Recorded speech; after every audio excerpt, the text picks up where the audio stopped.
మనకు ముందు BT road అండి. అది బీటీ రోడ్ నుంచి జస్ట్ సెకండ్ బీటీ అనేది.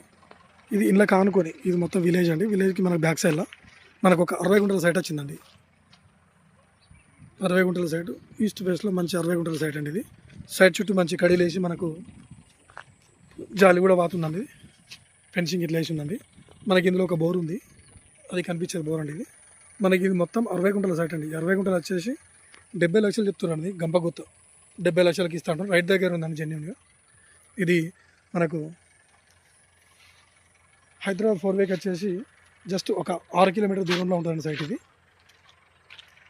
70 లక్షలు చెప్తున్నాను. 60 గుంటలు వచ్చేసి ఇక్కడ కనిపించే మన చెట్ల వరకు అండి. అక్కడ ఆ పెద్ద చెట్ల వరకు మనకి ఇది సైట్ అండి. అక్కడ కడీలు కనిపిస్తున్నాయి కదా, మంచి స్క్వేర్ బిట్ అండి. ఇది విలేజ్ ఆనుకొని ఎవరికైనా విలేజ్ దగ్గర ఫామ్ హౌస్ కట్టుకోవాలనుకుంటే ఇది విలేజ్ అండి. ఇది బ్యాక్ సైడ్ జస్ట్ ఇది విలేజ్ వెనకనే అండి ఇది సైట్. ఇది మనకి ఎవరైనా విలేజ్లో మనకు కావాలి సైట్ ఫామ్ హౌస్ ఇట్లా కట్టుకోవాలనుకుంటే ఇల్లు ఇట్లా కట్టుకుంటే చాలా బాగుంటుంది సైట్. ఇది మనకు మళ్ళీ రోడ్డుకి సెకండ్ బిట్ అండి. అది కనిపించే రోడ్ అండి.